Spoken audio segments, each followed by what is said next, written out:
In this episode, I'm going to be talking about ensuring that you are in your highest income producing tasks. I'm going to be talking about the importance of time blocking and ensuring you're not just working a job, but you're building a business that creates reoccurring revenue that you can one day exit.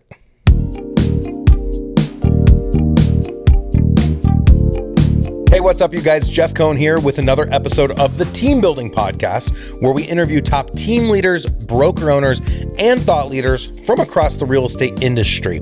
Really excited today to be giving you a solo episode. I'm going to be talking today about ensuring that we are working within our highest income producing activity.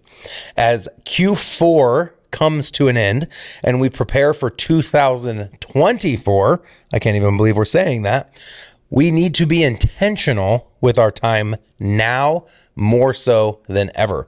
The real estate industry has thrown us some curveballs.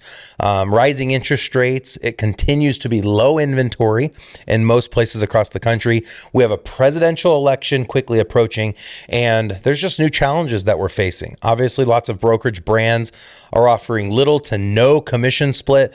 Agents are keeping more commission now than ever, but we are up against a lot of lawsuits nationally, and I'm not going to name them, but if you know, you know. So we have some challenges to face, and it's important that as we prepare ourselves for both those challenges and the year to come, that we as leaders are spending our time in the best places. As I built my real estate team starting back in 2011 and scaled it to be the number one team in the world at Berkshire Hathaway in 2018, I was always intentional and cognizant of how I spent my time. But I would say now, more so than ever, I'm the most cognizant. And the reason for that is that if you want to continue to grow so that those around you can continue to be inspired and led, you have to be sure you're in your highest income producing lane. There's lots of books we've referenced on this podcast, and I'll continue to reference a lot of the same books, but something that I've been reading that's a newer book is Traction. Traction talks about the EOS platform, or Entrepreneurial Operating System. It's essentially the language of business and how to set up your daily, weekly, monthly, yearly activities so that each and every person inside your organization, with you included, is in the right seat and performing on the right duties to help everyone get to the end, whatever that end is inside, or the goals that they've set for themselves. And I think about highest income producing, and we talk about income so often, and for some people, income's not what it's about. So if you're one of those, which is great because it's not about the ones and zeros, it's about the freedom that money creates. Let's say the most influential time spent. Are you in the highest influential time spent, not just income producing, which oftentimes those are the same, but not always. And I started to become really cognizant about this when we first launched our real estate team more than 12 years ago, because I wanted to make sure the agents and staff inside of our world were spending their time in their highest income producing activity, which provided me cause to pause and ask myself, am I spending the right amount of time in the right lanes to help me become the best version of myself? And I'm talking about this again, and I know I've brought this up in previous episodes as part of other topics. Today, this is the topic. And it is the topic because I think oftentimes we lose ourselves and we placate to all of the infinite needs of those around us in our business, in our personal lives, in our hobbies. And we want to say yes, and we want to solve problems, and we want to be the savior for others. But in so doing, sometimes we're missing the mark. And in so missing said mark, we are not becoming the best versions of ourselves. We're not serving those inside of our world. And so as I take a look back at some of the books, like I was mentioning earlier, that have shaped my mindset around this, I'm going to mention several books. I'm not going to speak deeply on the topics, but one would be The One Thing. The One Thing was written by Gary Keller and Jay Papasan, and it outlines the importance of time blocking and knowing ultimately what's the one thing in your business, in your job, in your personal life that can have massive impact, that without anything else, that one thing is all that matters. And we need to get back to that. What's the one thing in marketing? What's the one thing in culture? What's the one thing in lead gen? What's the one thing in accountability? What's the one thing in your business? What's the one thing in your education that if you focused on that one thing, none of the other things would matter? And ending up in Q4, kind of rounding that corner, this is the best time to be more self-actualized, the best time to be more self-aware. Another book would be the 5 Dysfunctions of a Team by Patrick Lencioni. Patrick emphasizes the importance of having each person in the right seat on the bus. Not always do we need to remove someone from the organization. Sometimes it's simply shifting them into a different role, and that applies to ourselves. So are you currently the success manager, but you should hire someone else? Are you currently the sign runner, but you could leverage that or hire someone else? Are you currently doing the training and the onboarding, the offboarding? The list goes on and on to 100 different tasks, but you could hire somebody else. Another book is The Dream Manager. The Dream Manager talks about a janitorial company that had over 700 employees, and it talks about the importance of hiring individuals inside of an organization to help those inside of that organization be more successful. And so this gentleman hires dream managers, which are financial planners / life coaches combined, and helps people become the best versions of themselves. Do we ourselves have financial planners and life coaches we've hired? Do we ourselves serve as those financial planners / life coaches for those inside of our world, and or do we create a vehicle for those in our world to have that type of leadership? If the answer is no, we should find a solution. So, are we in our highest income producing activities? Are we in our most influential activities on a daily, weekly, monthly, quarterly, and yearly basis? The answer is no. You are not, and I am not. No one's perfect, so we are not, but we are always striving to be. And we're discovering when we need to say no. No, I find, is the hardest word to say. Yes is easy to say. We're conditioned, especially in a customer service business, to say yes. We want to be the solution to all. But in so doing, we lack the ability to do everything at a high level, which the one thing we'll discuss, and it talks about multitasking. And one of my favorite ways to disprove the idea behind multitasking is for someone to count 1, 2, 3, 4, 5, 6, 7, 8, 9, 10. So 1 to 10, and then do the alphabet, A to whatever letter is the 10th letter, and then challenge someone to say 1A, 2B, 3C, and see which way is faster. Of course, counting 1 to 10 and then A to the 10th letter, you're going to go be much faster than doing 1A, 2B, 3C, etc. And so what we find is that if we are more intentional with the things, the activities that we're spending time on, and we're time blocking around those activities to both create more impact, more influence, and a higher income producing activity, that in the end, we're going to reach our goals faster, and we're going to help those inside of the organization reach their goals faster. So a few life examples for me personally. I started off, which is somewhat unique, with a college degree, getting into business. I got my real estate license in college my senior year by taking real estate classes at a university. And I came out of the university with a degree in business, an emphasis in management, speaking 3 languages, and decided to become a full-time real estate agent. And I remember when I first got into the office, people would ask me, what did you do before real estate? And I'm like, how old do I look?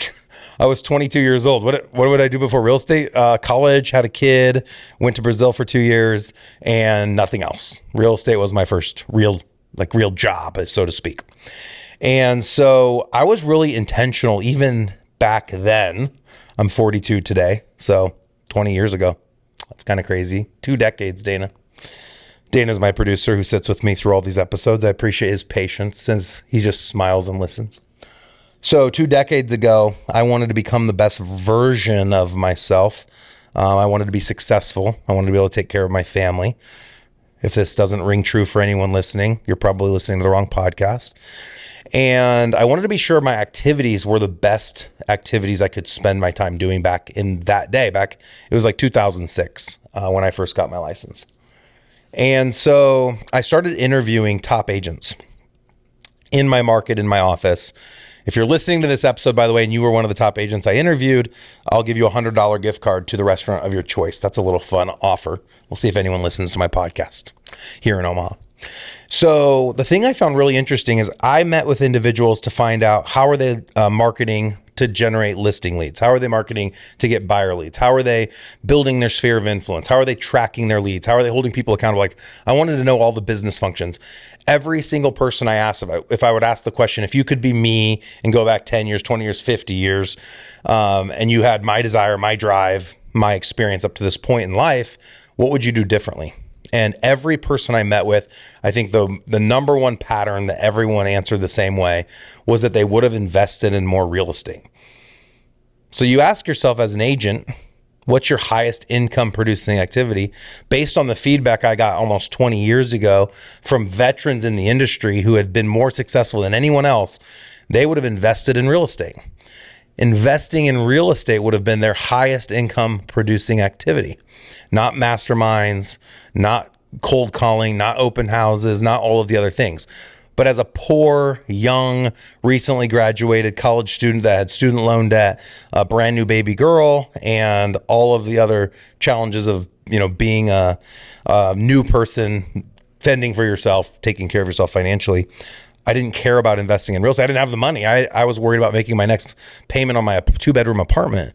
And so I discounted a lot of that advice. It stuck with me and stayed in the back of my mind. I now own almost 200 houses, but I didn't think about it. I really was more worried about generating commission dollars.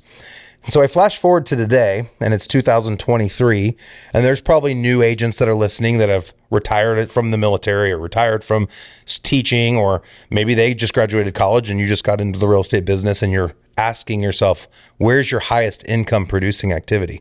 We're all different. So how we choose to spend our time day in and day out is our job. The things that pay us money for the way we spend our time day in and day out is our job. What we spend our time on should be our business. And a strong business should be able to exist without our job being necessary, or our personal role, I should say, being necessary. So everyone should be working towards creating reoccurring revenue. Reoccurring revenue will give you a multiplier when you sell a company.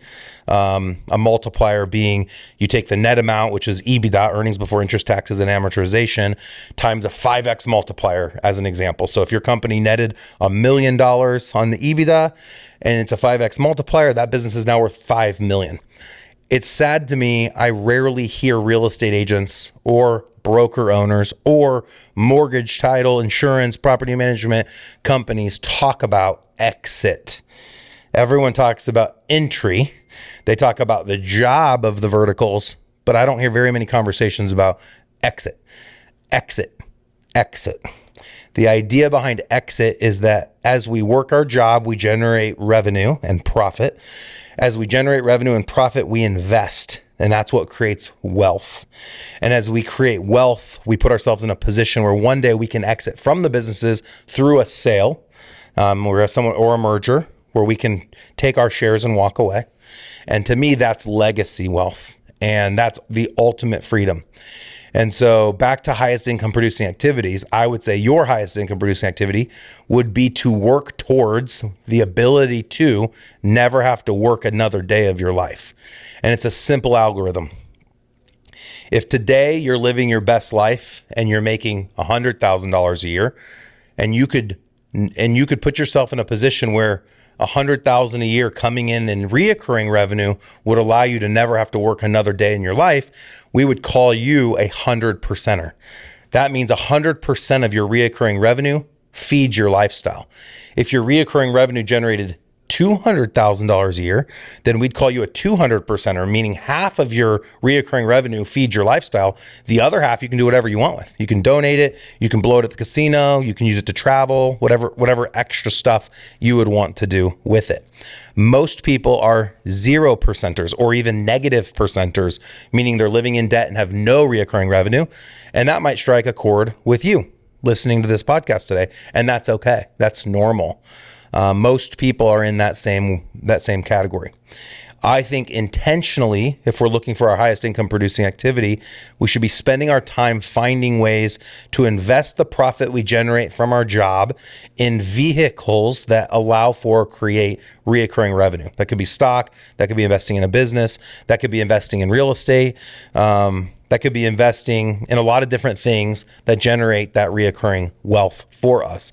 But intentionally, as we work in that job, we will find that we have to replace ourselves and move up the ladder, so to speak, to positions that have more responsibility, that carry more weight, that would give one the ability to have more impact on the business that they're working in. And so for me personally, I started to learn these lessons when I first got my real estate license. My first year, I sold about 50 houses, netting me $96,000. I didn't invest in a property that year. I didn't invest in a business that year. I didn't even have my own business. I was just an agent working at a brokerage, like a lot of people listening today, which is fine in and of itself. The issue I had was when the January 1st of the following year came around, which for me, 2007, I made $96,000. 2008, January 1, the $96,000 was spent. I had used it to live off of. I had paid off student loan debt. I had paid off credit card debt, and I had to start over again.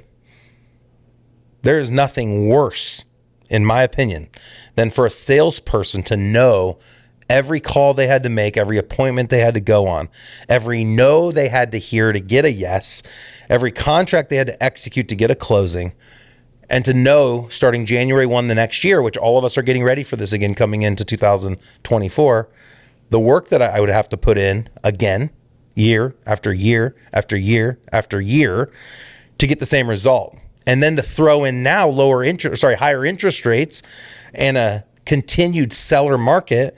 I know real estate listings have taken a huge dip. Lots of agents are leaving the business because it's not as easy as it was before. But now more than ever, it's challenging to generate revenue. So you might have to increase your sales by 10%, 20% to be able to drive the same amount of revenue. You certainly are going to have to increase your activities to be able to drive the same amount of revenue. And so very early on, I remembered the conversations I had just had a year or two previous. Maybe I should start investing in real estate. Well, 2008 turned to 2009, 2010, 2011, and it was one of the greatest depreciation periods in history for real estate, with the most amount of short sales and foreclosures in history. And I started buying short sales with whatever additional revenue I had access to. And I quickly started to learn about the importance of having a team, because having a team gave you power in numbers. It gave you the ability to charge broker fees, which would generate additional revenue to be able to hire additional positions, to create leverage for the agents inside our world. And in 2011, we launched our flagship team, Omaha's Elite Real Estate Group, and the market started to make a shift. And we started adding agents and creating more leads, and the market kept shifting from a buyer's market to a neutral market, and neutral market to a seller's market. And by 2014, I got to quit real estate. And when I say quit real estate, I got to quit being an active agent selling real estate and focus 100% of my time and energy on recruiting agents while building other verticals like mortgage, title, insurance, property management, investing, development, and a coaching and training arm. Even a call center, which I have now sold. I exited. And so creating that space for me allowed me to be much, much more for both the agents in my world locally in Omaha, Nebraska, as well as agents and loan officers and mortgage lenders, insurance agents, all sorts of verticals all over the country through the podcast and our national speaking opportunities. And so I was continually looking for ways to replace my time with higher income producing activities. So much so that I was even outsourcing someone taking care of my lawn, someone shoveling my driveway in the winter, someone cleaning my house, any activity that I would do. If I knew my first year I made $100,000, 96 grand, and I was working 40 to 50 hours a week. So call it $50 an hour. I was probably working more than 40 to 50 hours a week, but let's just call it $50 an hour. I knew that if I could hire someone for less than $50 an hour, so my lawn guy, as an example, charged me $25 an hour, $25 essentially to mow the lawn. I knew that if I replaced that time with income producing activities, instead of mowing, I got on and cold called or went to an open house or went to a mastermind event, even go golfing with people that could potentially refer business to me or use me to list their house, that would be a better way to spend my time. And ever since then, I've been pretty intentional day in and day out and cognizant as I created my time block to be sure that I was spending my time in the best way that I knew how up to that point. So always being in the best seat, making sure that I was in the most influential seat I could be in, generating the most amount of revenue I could generate. And when I started to feel friction, it would be when I was doing an activity that I knew I shouldn't be doing. And all of us, if we can take a pause and self-reflect, what are some of the activities that you're doing? And I'll do it myself. What are some of the activities that I'm doing? Do I need to be sitting here recording this podcast right now? Or is there someone else in my world that could be recording the podcast? Should I have driven myself to the office today, or should I have taken an Uber or hired a driver? You know, you can take it as far as you want to take it. I clean my shoes. I'm wearing these white Nikes I just picked up a couple weeks ago. I really like these shoes. When my shoes get dirty, I personally clean them. I have a little whitening stick that I use on the white portions, and I actually enjoy doing that. Is that my highest use of time? I could probably give my kid $5 and he'd wash my shoes for me. And I know that seems like a ridiculous example, and some of you are probably kind of chuckling and thinking I'm insane, but this is the level we should be asking ourselves with all the tasks, because when you add it all up, it ends up making up half your day or half your life. And there's a lot of activities that we're doing, like our paperwork, our signs and lock boxes, our marketing. I see agents that have drones and they're out taking pictures. I can hire someone for $200. So the unique selling prop as a real estate agent, in my opinion, shouldn't be I can take pictures of your house. Let photographers take pictures. It shouldn't be I can put a real estate sign in your yard and I can put it on the multiple listing service. I have people for that. It's part of working with me, but I've outsourced that. I'm a professional.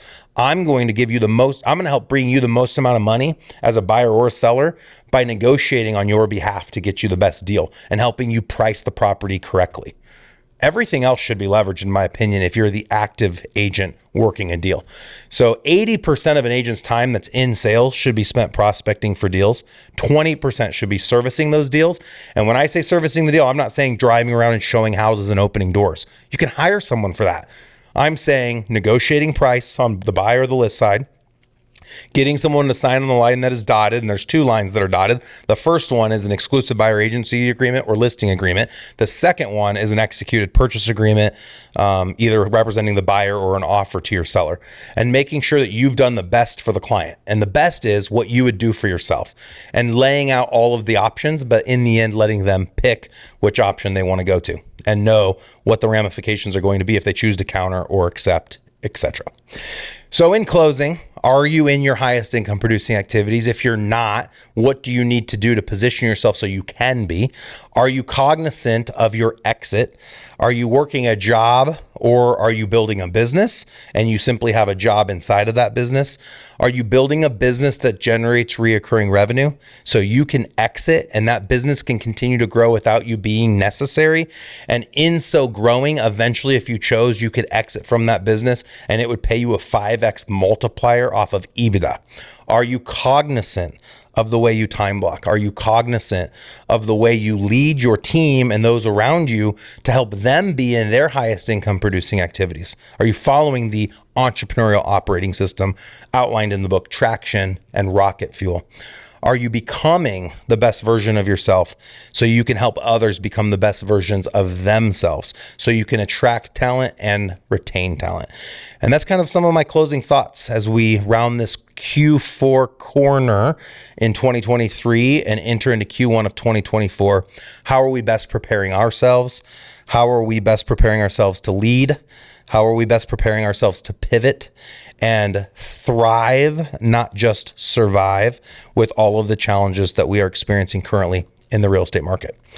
Our coaching arm, Elite Real Estate Systems, offers group coaching.